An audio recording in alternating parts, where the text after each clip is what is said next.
Hi guys. The past few weeks have been quite chaotic for me. I've gotten sick as soon as classes started and basically fell behind in every course that I was taking. I felt like I was drowning beneath this pile of growing work, and I didn't really even have time to take in the present moment. So this video is for the people who are just like me, who have been struggling with the same thing, or just wanting to enjoy life even when there's tons and tons of things to do. So here are a few small lessons I'd like to share on how to navigate overwhelm and still live a fulfilling life. I think we all like to talk about this ideal, balanced life that's often advertised on social media as the ultimate goal. A life where you work out consistently, eat well, spend time with family and friends, get perfect grades, have great extracurriculars, volunteer, earn loads of money, and read for 30 minutes every night. And what I've realized over the years is that this perfectly balanced life is just an illusion that people cling to because they think it can solve all their problems. But the chances are it won't. And at least for me, I stopped fixating on this vision and actually started making choices with what to do with my time. Choices that made my life imbalanced. And I know we should all aim to live a fulfilling life, but fulfillment is not the same as perfection or balance. I feel like there's always going to be seasons in life where certain things take precedence. I always make the mistake of blaming myself for not being able to write my novel, draw, film, study, work out, socialize all at once in the same season. I wanted to do everything to the fullest extent, and I often felt guilty and stressed. But when I decided to pick a few things to focus on, my life always became more fulfilling. Instead of wasting time bemoaning the fact that I can't do everything I want or vacillating between choices, I try to make timely decisions, then commit to the resulting task.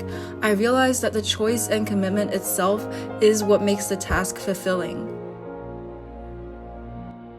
Think about your values in life. When we make decisions, we want those decisions to be based upon our own values and not anyone else's. When you look back on this period of your life, what do you wish you would have focused on? If 80-year-old you came into your body right now, what would she be doing?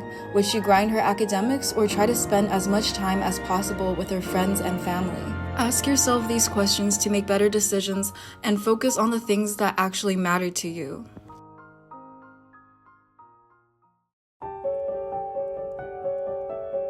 A lot of times, being overwhelmed tends to lead to feelings of low energy and overall emptiness. When these feelings ensue, I kind of just forget about my general interest in life, that kind of zest for life. But occasionally, I find that there will be things that jump out to me and give me an extra boost of energy. A little moment where I think, wow, I'm glad to be a human on this earth. I realize that no matter how tired I am, how bad I feel, how much is going on, when something truly piques my interest, I seemingly forget about all that.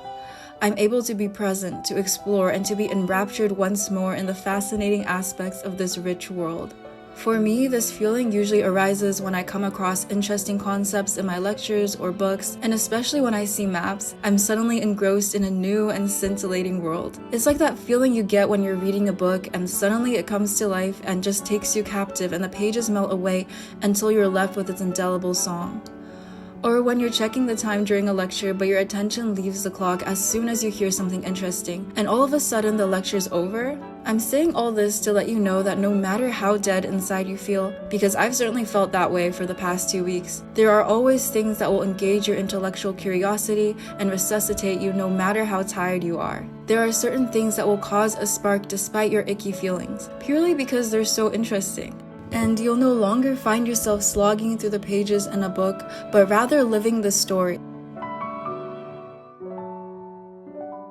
During hectic periods in my life where a lot is going on, and I think I have to achieve and live up to a lot, I forget to be grateful for this current moment in time. I know I'll be nostalgic for this time period a few years ahead, but even then I forget to enjoy what I have now. So just take a few moments and reflect on what you have, even if you're stressed as hell and you don't think you have anything. I always remember that some people would pay their whole fortune just to be my age again, to be 20 years old and in college, to experience exams and clubs and friendships and relationships, to stress about the things that 20-year-olds stress about. So even though you might be overwhelmed right now, you might feel like shit, Just take a few moments every day to be grateful for what you have. And something I try to implement in my life is to not have any expectations, but just to be grateful for everything. Thank you so much for watching this video, and I hope this was helpful in some way.